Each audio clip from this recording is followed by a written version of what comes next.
Praise the Lord. प्रभूच्या नावाला मी धन्यवाद देतो. खूप दिवसानंतर देव बाप्पाने आपल्या परिवारात आणलं मला. देव बाप्पाने आठवण करून दिल्यावर मी आल्याशिवाय राहत नाही. कारण देव बाप्पाला तुमची भेट घेण्याची इच्छा असते आणि जिथं देव बाप्पाला भेट घेण्याची इच्छा असते तिथं मी यायला कधी वेळ लावित नाही. परंतु रस्त्याने ट्रॅफिक जॅम असल्यामुळं मला यायला उशीर लागला. कारण कोठीपासून जो रोड येतो तो रोड इतका पॅक, इतक्या गाड्या तिथं एस टी ट्रका तर नाही दिसल्या, पण एस टी आणि कारी वगैरे आणि टू व्हीलर या गाड्यांमुळं रस्ता खूप पॅक होता. म्हणून मला आपल्यापर्यंत यायला वेळ लागला. प्रियांनो, आज मी एक छोट्याशा वचनावर अगदी थोडका वेळ बोलणार आहे, फार वेळ नाही बोलणार.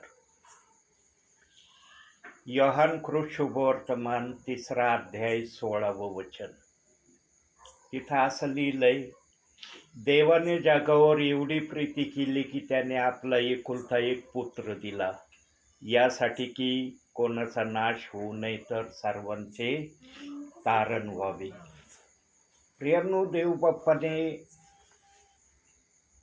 जगातल्या लोकांवर प्रीती केली है ना. प्रीती शब्द त्या ठिकाणी दिलेला आहे. प्रीती आम्ही पण करतो, असं नाही की प्रीती आम्ही पण करत नाही. आमच्यामध्ये पण प्रीतीचा स्वभाव आहे. परंतु जी देवाची प्रीती आहे आणि मनुष्याची प्रीती आहे याच्यामध्ये फार मोठं अंतर आहे. देव बाप्पाच्या प्रीतीमध्ये भेदभाव नाही. देव बाप्पाच्या प्रीतीमध्ये श्रीमंत गरीब याचा कोणताही भेदभाव देवबाप मनामध्ये ठेवत नाही. देवबाप सर्वांकडं एका नजरेनेच, प्रीतीच्या अनुषंगानेच प्रत्येकाकडं पाहतो, प्रत्येकावर प्रीती करतो आणि प्रत्येकाची जी पण गरज आहे ती गरज पूर्ण करण्याकडं देवबाप सदैव लक्ष देतो. परंतु जेव्हा मनुष्याच्या प्रीतीकडं प्रभू परमेश्वर वर स्वर्गातून पाहतो तेव्हा मनुष्याच्या प्रीतीमध्ये खूप मोठा अंतर, खूप मोठा भेदभाव, खूप मोठ्या कल्पना देव बाप्पाला दिसून येतात. आमची प्रीती रंग बदलणारी प्रीती आहे. समोरचा व्यक्ती ज्या पद्धतीचा असेल त्या पद्धतीची आमची प्रीती कार्य करायला सुरुवात करते. गरीब जर असला तर गरीबावर कशी प्रीती करायची ती आमची प्रीती लगेच आम्हाला सांगायला सुरुवात करते. श्रीमंत असला तर त्यांच्याबरोबर कशी प्रीती करायची, कसं त्यांच्याबरोबर वागणं ठेवायचं ते आम्हाला आमची प्रीती सांगते. थोडक्यात जर सांगायचं झालं तर मनुष्याचा चेहरा पाहून आमची प्रीती कार्य करणारी आहे. प्रियांनो, देव बाप्पाने आमच्यावर जी प्रीती केली ना, जे सैतानाने मनुष्याच्या प्रती एदेन बागेमध्ये आज्ञाभंगाचं पाप आणून सैतानाने जी गोष्ट केली होती त्या गोष्टी मागं सैतानाचा एकच उद्देश होता. काय उद्देश होता? मनुष्याने स्वर्गामध्ये जाऊ नये, मनुष्याने प्रभू बरोबर सदा सर्व काळ राज्य करू नये. आणि प्रियांनो, या गोष्टी होऊ नये म्हणून स्वर्गापासूनच लुसिफर, ज्याला स्वर्गामध्ये नाव होतं, त्या लुसिफरने प्रभू परमेश्वराची स्वर्गातच इच्छा भंग केली. काय इच्छा भंग केली लुसिफरने स्वर्गामध्ये? प्रभू परमेश्वर जे लुसिफरच्या संगीताच्या द्वारे आनंदी व्हायचा, प्रसन्न व्हायचा, प्रभू परमेश्वराला जो फार मनामध्ये प्रसन्नता आणण्याचा प्रयत्न लुसिफर आपल्या वाद्याच्या संगीताच्या माध्यमातून करायचा, त्या गोष्टीवर लुसिफरने बंधन आणलं. त्या गोष्टी करण्यापासून त्याने पुढं चालून ते वाद्य वाजवायचे, संगीताच्या द्वारे प्रभूला खुश करायचं, हे बंद केलं. त्याने पण स्वर्गामध्ये प्रभू परमेश्वराशी बायबलमध्ये प्रगटीकरणाच्या 12व्या अध्यायामध्ये डिटेलमध्ये सांगितलेलं नाही. कारण कलसे 1:26 मध्ये देवबाप्पाने सांगितलंय की काही गोष्टी ज्या गुप्त ठेवण्यात आलेल्या आहेत त्या गोष्टी अंतिम समयामध्ये सेवकांच्या मुखातून प्रगट करणार आहे प्रभू. त्या वचनानुसार लुसिफरने स्वर्गामध्ये प्रभू परमेश्वराला मी पण परमेश्वर होण्या एवढा योग्य आहे, मला पण परमेश्वर होण्याचा अधिकार हवा आहे, या गोष्टीविषयी प्रभू परमेश्वराबरोबर त्याने वाद घालायला सुरुवात केली. आणि जेव्हा त्याने हा वाद घालायला सुरुवात केली तेव्हापासून त्याने संगीताच्या द्वारे प्रभू परमेश्वराला खुश करण्याचं बंद केलं. तो म्हणला असेल, जेव्हा तू मला परमेश्वर होण्याचा अधिकार देशील तेव्हा मी वाद्य वाजवीन आणि तुला खुश आणि प्रसन्न करील. परंतु प्रियांनो, जो निर्माता असतो ना तो निर्माताच असतो, आणि जी निर्मिती असते ना ती निर्मितीच असते. निर्मिती कधी निर्माता बनू शकत नाही. निर्मात्याला निर्मिती होता येत नाही आणि निर्मितीला निर्माता होता येत नाही. प्रभू परमेश्वराने लुसिफरला पुत्र समान प्रभू परमेश्वर लुसिफरला स्वर्गामध्ये समजायचा, परंतु लुसिफरला ते पुत्राचा सन्मान मान्य नव्हता. मग त्याच्याविषयी ज्या गोष्टी पवित्र आत्मेला दिसल्या होत्या, ज्या पहिले योहानाच्या पत्रामध्ये काही गोष्टी सांगितलेल्या आहेत, 3 अध्याय 8व्या वचनात, पाप करणारा सैतान आहे, तो प्रारंभापासून पाप करत आहे, या गोष्टीला त्याने या वागण्याच्या द्वारे पुनरावृत्ती त्याने सुरू केली. देव बाप्पाने त्याच्या या स्वभावावर पांघरून घालण्याचा प्रयत्न केला होता. का केला होता? कारण तो संगीताच्या माध्यमातून, संगीताच्या द्वारे तो लुसिफर प्रभू परमेश्वराला खुश करायचा. म्हणून प्रभू परमेश्वराने त्याचे पूर्वीचे जे स्वभाव गुण होते त्या स्वभाव गुणावर पांघरून घालण्याचं ठरवलं. परंतु म्हणतात ना, वळणाचं पाणी वळणालाच जातं, ते वळण कधी सोडित नाही. ज्या वळणाला त्याला जायचं असतं ना त्या वळणाला ते कधी ना कधी गेल्याशिवाय राहत नाही. जो प्रारंभापासून पाप करणारा आहे त्याने आपले स्वभाव गुण, मला पण परमेश्वर होण्याचा अधिकार तू दे, या माध्यमातून त्याने डायरेक्टली नाही परंतु इनडायरेक्टली आपल्या मनातल्या वाईट योजना, वाईट कल्पना प्रभू परमेश्वराला सांगायला सुरुवात केली.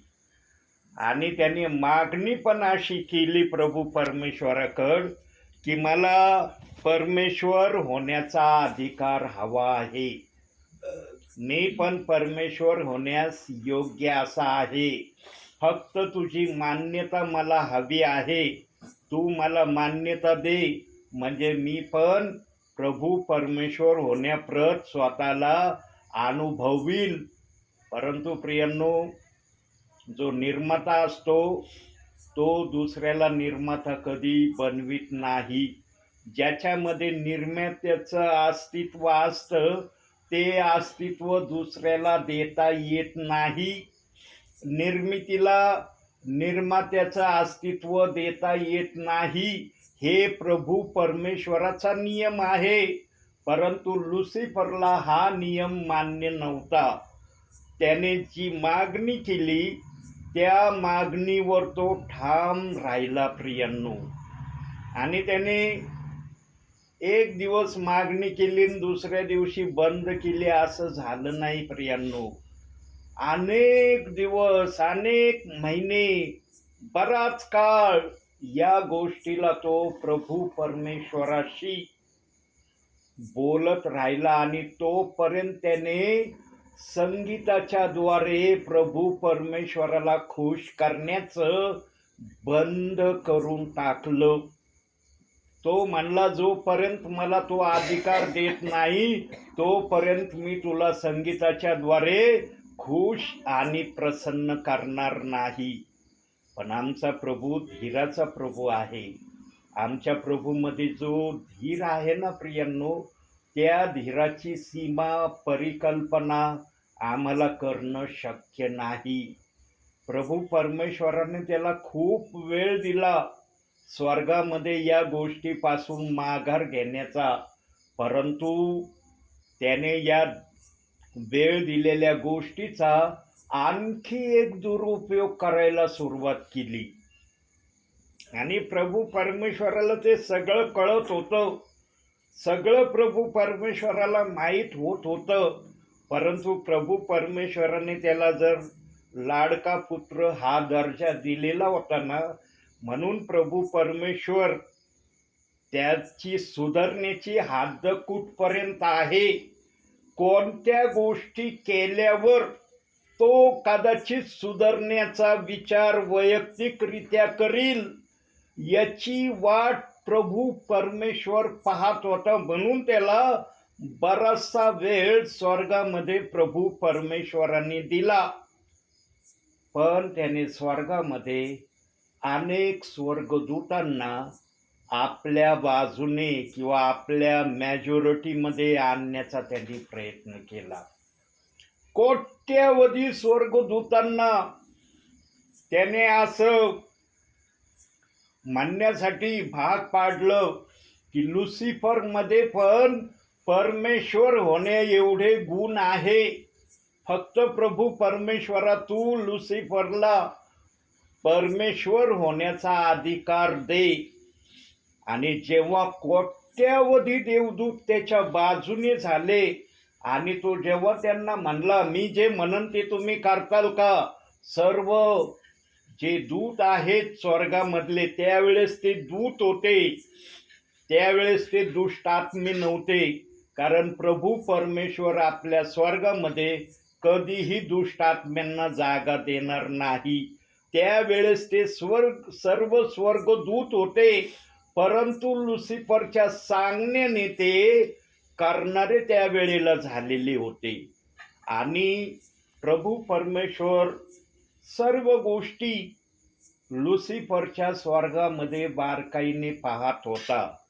आता कोट्यावधी जर स्वर्गदूतांना लुसिफरने आपल्या बाजूने केलं म्हटल्यावर मग तो स्वर्ग लहान असेल का? आज आम्हाला स्वर्गाची परिकल्पना फार छोटी वाटते. स्वर्ग छोटा नाही प्रियांनो. कोट्यावधी जर स्वर्गदूत लुसिफरने आपल्या बाजूने केले म्हटल्यावर तो स्वर्ग लहान नाही. त्याचे मोजमाप करणं पण आम्हाला शक्य नाही.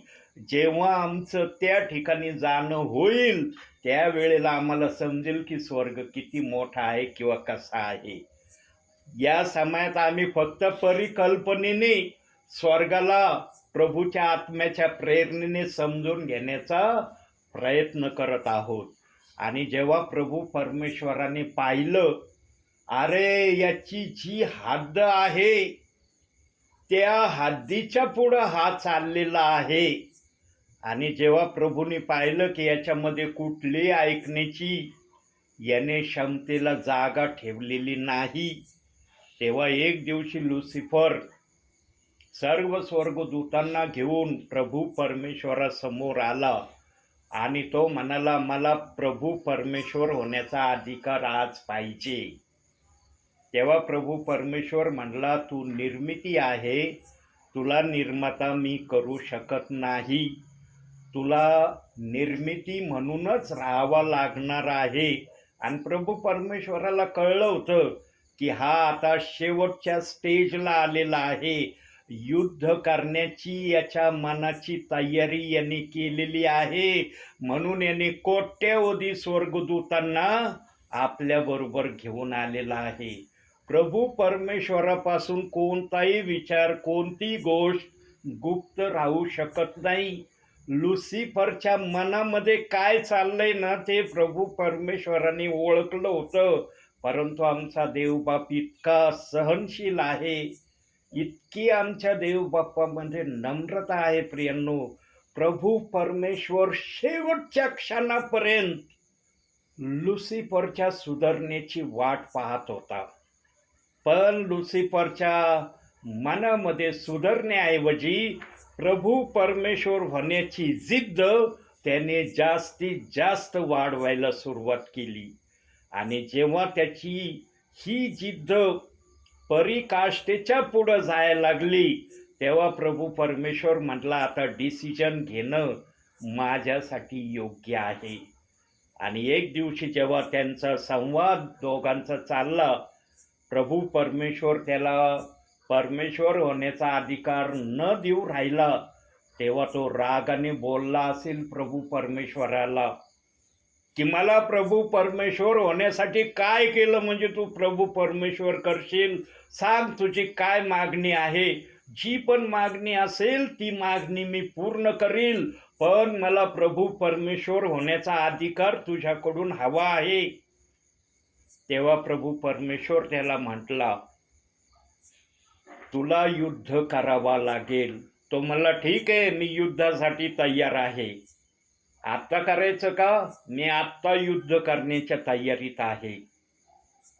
प्रभू परमेश्वराने पाहिलं याला सुधारण्याची कोणतीच यांनी सीमा आपल्याजवळ राखलेली नाही. तेव्हा प्रभू परमेश्वर पण त्याला म्हटला, मला आत्ताच तुझ्याबरोबर युद्ध करायचं आहे. आणि तो म्हणला, चल युद्ध करायला. तेव्हा तो म्हणला, मी युद्ध नाही करणार, माझ्याऐवजी मिखाएल तुझ्याबरोबर युद्ध करील. आणि जेव्हा मिखाएलचं नाव प्रभू परमेश्वराने काढलं, तेव्हा तो म्हणला, हा मिखाएल, याच्याबरोबर मला युद्ध करायची वेळ, याला तर मी क्षणामध्ये हरवीन. प्रभू परमेश्वर म्हणला, हरवून तर दाखव ना.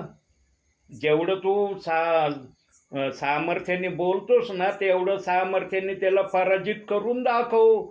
त्याला पराजित जर केलं तुला मी परमेश्वर होण्याचा अधिकार देईल. प्रियांनो, परमेश्वर कोणता पण निर्णय, कोणती पण योजना प्रभू परमेश्वर तयार करतो ना, प्रभू परमेश्वर त्या योजनेचा शेवट काय होणार आहे ना, ते प्रभू परमेश्वराला अगोदरच कळतं. आणि जेव्हा मिखाएलचं नाव प्रभू परमेश्वराने लुसिफरला सांगितलं, तेव्हा लुसिफरला हे कळलं नाही की मिखाएल स्वर्गदूतामध्ये प्रभू परमेश्वर आपला सगळा पावर टाकणार आहे. त्याने एक साधारण स्वर्गदूत म्हणून मिखाएलकडे पाहून थट्टेने म्हटला, हा मिखाएल, याच्याबरोबर मला युद्ध करायचं, याला तर मी क्षणार्धात हरवील. तेव्हा प्रभू म्हणला, तो हरवून तर दाखव ना. तुझ्या प्रकारे बोलतोस त्या प्रकारे कृती करून दाखव, तुला मी प्रभू परमेश्वर करतो. आणि प्रियांनो, जेव्हा मिखाएल बरोबर स्वर्गदूत लढायला लागले, प्रभू परमेश्वराने आपलं सगळं सामर्थ्य मिखाएलवर पाठवलेलं होतं. कोट्यवधी स्वर्गदूत आणि लुसिफर यांच्याबरोबर एकटा मिखाएलने युद्ध केलं, असं प्रगटीकरणाच्या 12व्या अध्यायाच्या 7 ते 9 वचनामध्ये लिहिलेलं आहे. त्या वचनामध्ये स्पष्ट सांगितलंय की मिखाएलने लुसिफरला सर्व स्वर्गदूतांना हरवलं. आणि जेव्हा हे सर्वजण हारलेल्या स्थितीमध्ये प्रभू परमेश्वरासमोर माना खाली घालून उभे राहिले, तेव्हा प्रभू परमेश्वर म्हणला असेल, अरे लुसिफरा, तू तर फार गर्वाने बोलत होतास माझ्याबरोबर की मी काही पण करण्याच्या तयारीत आहे, पण मला परमेश्वर होण्याचा अधिकार हवाय. तू माझ्या साध्या मिखाएल स्वर्गदूतला हरवू शकला नाही. माझ्याबरोबर जर युद्ध तू केला असतं तर तुझी काय परिस्थिती झाली असती. जेव्हा एखादा हारतो ना प्रियांनो, तेव्हा त्याला काही बोलण्याची जागा राहत नाही बरं का. जेव्हा प्रभू परमेश्वर स्वर्गामध्ये लुसिफरला बोलायला लागला, तेव्हा लुसिफरने मुखातून एकही शब्द काढला नाही. निमूटपणे तो ऐकत राहिला की अरे प्रभू परमेश्वर आता जे पण बोलन मला ऐकून घ्यावं लागल, कारण मी ज्या प्रकारे प्रभू परमेश्वराशी उद्धटतेने वागलो, लुसिफरला वाटत होतं कदाचित प्रभू परमेश्वर मला क्षमा करील. परंतु प्रभू परमेश्वराच्या क्षमा करण्याच्या कितीतरी पुढं लुसिफर गेलेला होता. आणि प्रभू परमेश्वराने पाहिलं हा क्षमा प्राप्त करण्यास अयोग्य ठरलेला आहे. तेव्हा प्रभू परमेश्वर लुसिफरला आणि त्याच्या सेनेला तेव्हा त्याने दुष्ट आत्मे हे नाव दिलं. आणि लुसिफरला लुसिफर न म्हणता सैतान म्हणून त्याने धक्का मारला, खाली पृथ्वीवर टाकलं. आणि जेवढे त्याच्या बाजूने हे स्वर्गामध्ये स्वर्गदूत होते, परंतु जेव्हा लुसिफरला धक्का मारून आणि सैतान नाव देऊन त्याला खाली टाकण्यात आलं, तेव्हा या दुष्ट आत्म्यांना पण स्वर्गदूत ऐवजी दुष्ट आत्मे म्हणून प्रभू परमेश्वराने सर्वांना खाली ढकलून दिलं. जेव्हा हे खाली येत होते प्रियांनो, तेव्हा या सैतानाने काही दुष्ट आत्म्यांना आकाशामध्ये थांबण्यास सांगितलं. काही दुष्ट आत्मे आजही आकाशामध्ये सैतानाच्या सांगण्याप्रमाणे आहेत. आणि काही दुष्ट आत्मे लुसिफर ज्याला सैतान हे नाव दिलं त्याच्याबरोबर खाली पृथ्वीवर आले. आणि पृथ्वीवर आल्यावरही लुसिफरने सैतानाने पहिली इच्छा परमेश्वराची स्वर्गामध्ये भंग केली. कोणती इच्छा भंग केली? जे वाद्य संगीताच्या माध्यमातून प्रभू परमेश्वर खुश व्हायचा, आनंदी व्हायचा, प्रसन्न व्हायचा, ती प्रक्रिया त्याने बंद केली. ती प्रक्रिया जी बंद आहे ती आजपर्यंत बंद आहे. आणि जेव्हा प्रभू परमेश्वराने पाहिलं हे सगळेजण मी आपल्या मनाप्रमाणे यांना खाली ढकलून दिलंय पृथ्वीवर, तेव्हा प्रभू परमेश्वराच्या मनामध्ये आलं की मी आपल्या प्रतिरूपाचा आपल्याशी सदृश्य असा मनुष्य निर्माण करून त्याच्याकडून 1000 वर्ष आपली स्तुती आराधना करून घेईल.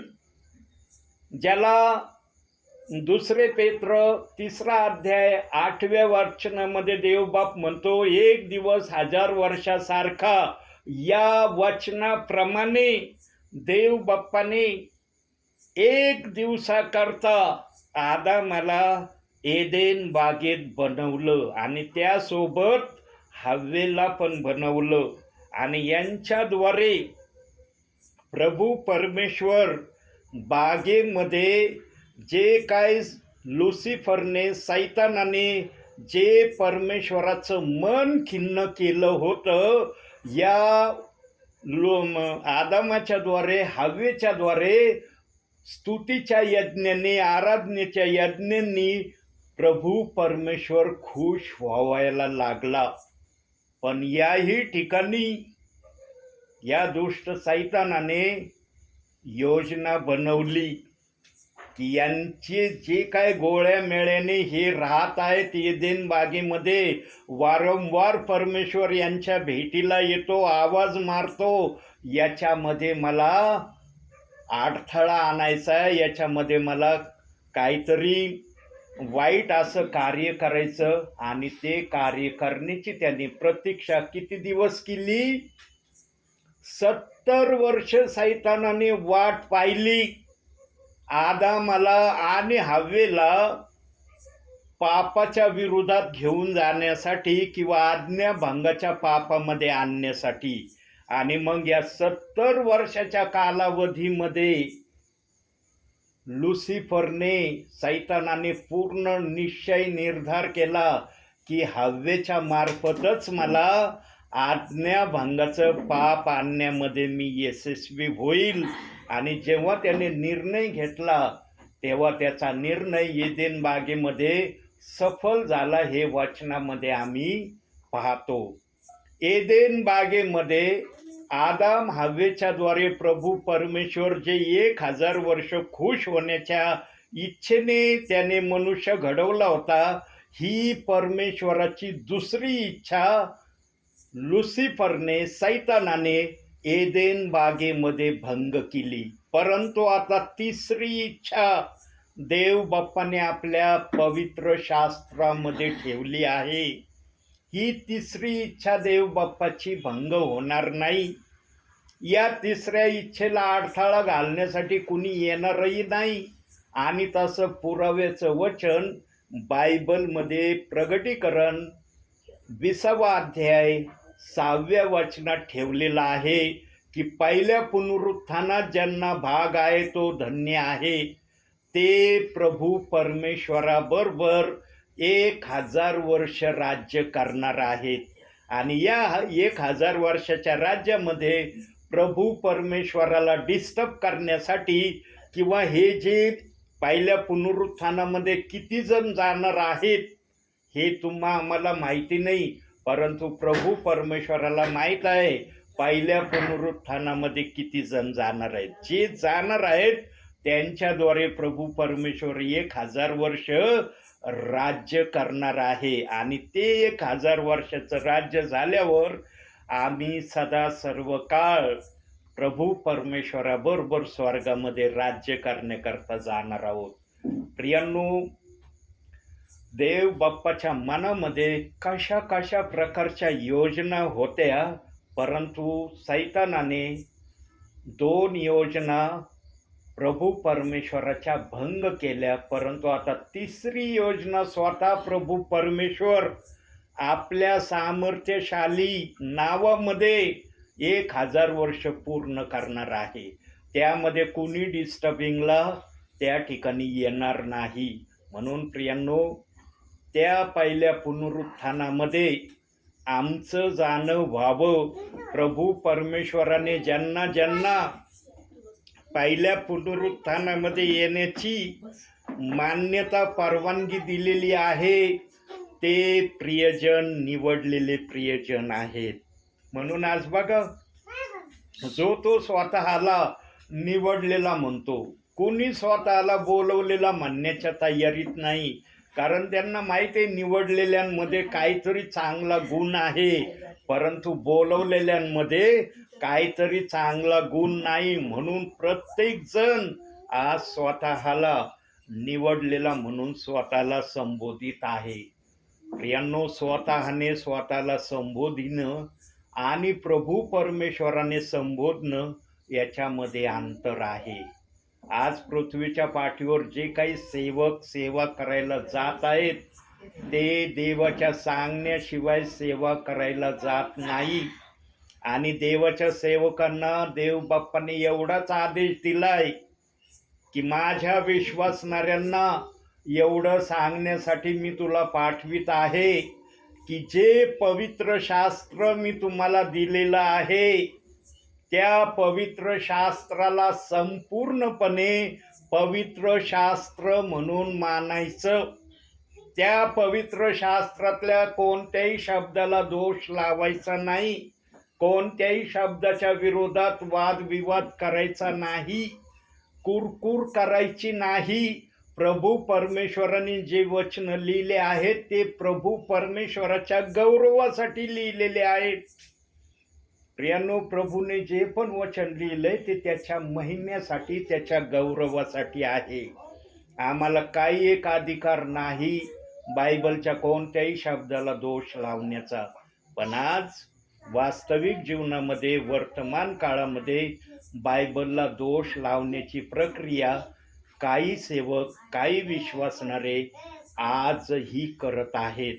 आणि देव बाप्पाच्या मनामध्ये जे दोष लावण्याच्या प्रक्रियेमध्ये आहेत त्यांनी ही प्रक्रिया बंद करावी. म्हणून आजही देवाचे सेवक घरोघरी जाऊन देवाच्या वचनाप्रमाणे, पवित्र आत्म्याच्या सांगण्याप्रमाणे आपल्याला निरोप देत आहे. देवाचा सेवक वेळ घालवायला, टाइमपासला कधीच जात नाही. प्रियांनो, इतक्या ट्रॅफिकमध्ये मी फसलो होतो, पण देवबाप मला म्हणत होता, बाळा तुला त्याच ठिकाणी जायचंय, ज्या ठिकाणी आज मला भेट द्यायची त्या ठिकाणी तू गेलाच पाहिजे. आणि जेव्हा देवबाप कळवतो ना प्रियांनो, तेव्हा देवाचा सेवक पण ती गोष्ट करण्यापासून माघार घेत नाही. मला उशीर लागला जरूर तुमच्याकडे यायला, परंतु मी आल्याशिवाय राहिलो नाही. कारण देव बाप्पाला तुम्हाला भेटायचं होतं आणि त्या भेटण्याचं माध्यम देव बाप्पाने मला केलं होतं.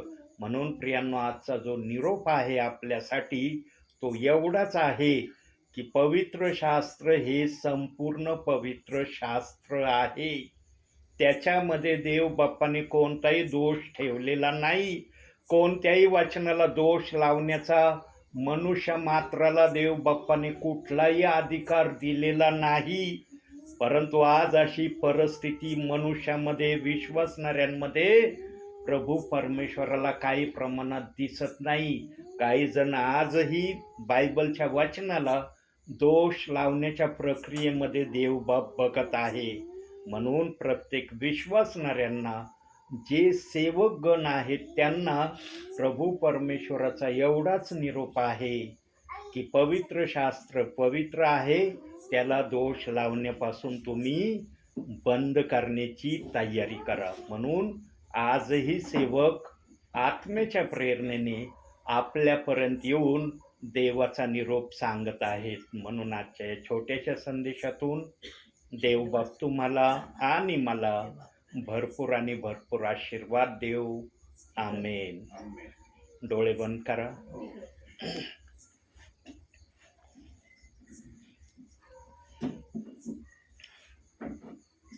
धन्यवाद के साथ स्तुति गाऊंगा, है यीशु मेरे खुदा, उपकार है तेरे बेशुमार, कोटि कोटि स्तुति धन्यवाद. धन्यवाद के साथ स्तुति गाऊंगा, है यीशु मेरे खुदा, उपकार है तेरे बेशुमार, कोटि कोटि स्तुति धन्यवाद. योग्यता से बढ़ के दिया है अपनी दया से तूने मुझे, योग्यता से बढ़ के दिया है अपनी दया से तूने मुझे,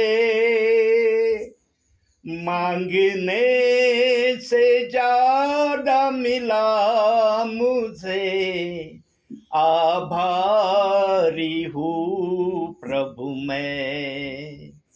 मांगने से ज्यादा मिला मुझे, आभारी हूँ प्रभु मैं. धन्यवाद के साथ स्तुति गाऊंगा, है यीशु मेरे खुदा, उपकार है तेरे बेशुमार, कोटि कोटि स्तुति धन्यवाद, कोटि कोटि स्तुति धन्यवाद, कोटि कोटि स्तुति धन्यवाद. होय माझ्या बापा, तुझ्या नावाला धन्यवाद देतो, तुझ्या नावाला उंचावतो, तुला मान महिमा गौरव सन्मान स्तुती देतो माझ्या बापा. स्वर्गीच्या देवा, आज या परिवाराची तू खूप महिन्यानंतर भेट घेतलेली आहे. स्वर्गीच्या देवा, तू मला सांगितल्याशिवाय मी कोणत्याही ठिकाणी जात नाही माझ्या बापा. मला माहीत आहे माझ्या प्रभू परमेश्वरांनी जर इच्छा प्रगट केलेली आहे तर माझा प्रभू त्या ठिकाणी कार्य करायला समर्थ आहे. आज मला तू बायबल काढू दिलेलं नाही माझ्या बापा. बिना बायबलचाच तू संदेश आज या प्रियजनांना कळवलेला आहे. तुझ्याजवळ सामर्थ्य आहे माझ्या बापा, कारण बायबल लिहिणारा तू स्वतः आहे. ज्याने स्वतः लिहिलेलं असतं त्याला बायबल असो अगर नसो काही फरक पडत नाही. आणि त्या सेवकांच्या द्वारे तू उंचावण्याची आणि त्या सेवकांच्या द्वारे कार्य करण्याची इच्छा प्रगट करतो जे तुझं ऐकणारे आहेत. मार्गामध्ये मला अडथळे आले माझ्या बापा, परंतु ज्यांचा निश्चय निर्धार प्रभूला उंच करण्याचा आहे ते कधी माघार घेत नाही. मला उशीर लागला बाप्पा या ठिकाणी यायला, परंतु या ठिकाणी आल्यावर काय झालंय, काय होत आहे त्याला हे बसलेले सर्व प्रियजन साक्षीदार आहेत. स्वर्गीच्या देवा, आज उत्तमातला उत्तम मानना या प्रियजनांना दिलेला आहे. यांच्या ध्यानी मनी पण नसेल की आज कोणीतरी सेवक येतील आणि आम्हाला वचन सांगतील, परंतु स्वर्गीच्या देवा, जगातल्या प्रत्येक हाताने घडवलेल्या मनुष्यावर तू आजही दया आणि प्रीती करत आहे. त्याचं हे प्रमाण आहे की तू आज आपल्या सेवकाला या परिवारामध्ये सेवा करण्यासाठी पाठवलेला आहे. स्वर्गीच्या देवा, या परिवाराला मी तुझ्या पवित्र हातात देतो माझ्या बापा. या परिवारावर आजपर्यंत तू दया केलेली आहे, यापुढेही या परिवारावर तू दयाच करावी अशी मी तुझ्याकडे प्रार्थना करतो. आणि या परिवाराच्या द्वारे तू आणि तू उंचावला गौरवीला जावा अशी मी तुला प्रार्थना करतो. हे घर, ही जागा सदैव आशीर्वादाने आशीर्वादित तू ठेव माझ्या बापा. प्रभूची शांती या जागेत राहू दे माझ्या बापा. या घरातल्या तेला मिठा पिठाला आणि सर्व वस्तूंना तू आशीर्वाद दे माझ्या बापा. या घराच्या सभोवती तुझे दूत यांच्या रक्षणासाठी सदैव तू उभे कर अशी ही प्रार्थना करतो. आज आपल्या सेवकाला आत्म्याच्या प्रेरणेने या ठिकाणी येऊन वचन सेवा आणि प्रार्थना दोही सेवा करण्याची संधी तू दिली, यासाठी धन्यवाद. मान सन्मान गौरव सर्व माझ्या बापा मी तुला देतो. धन्यता आणणारा प्रभू येशू ख्रिस्त याच्या प्रिय आणि गोड नावानं मागतो म्हणून तो ऐक माझ्या बापा. आमेन. हे आमच्या स्वर्गातील बापा, तुझे नाम पवित्र मानले जाओ, तुझे राज्य येऊ, तसे स्वर्गात तसे पृथ्वीवर. तुझ्या इच्छेप्रमाणे हो. आमची रोजची भाकर आज आम्हाला दे, आणि जसे आम्ही आमच्या ऋणात सोडले आहे तसेच आमचा ऋण आम्हाला सोड, आणि आम्हाला परीक्षेचा नको तर आम्हाला वाईटापासून सोडू, कारण की राज्य, सामर्थ्य आणि गौरव सर्व काळ तुझीच आहे. आमेन. प्रभु येशू रक्त की जय. प्रभु येशू रक्त की जय. प्रभु येशू रक्ताचा जय जयकार असो. आमेन. आमेन. हालेलुया.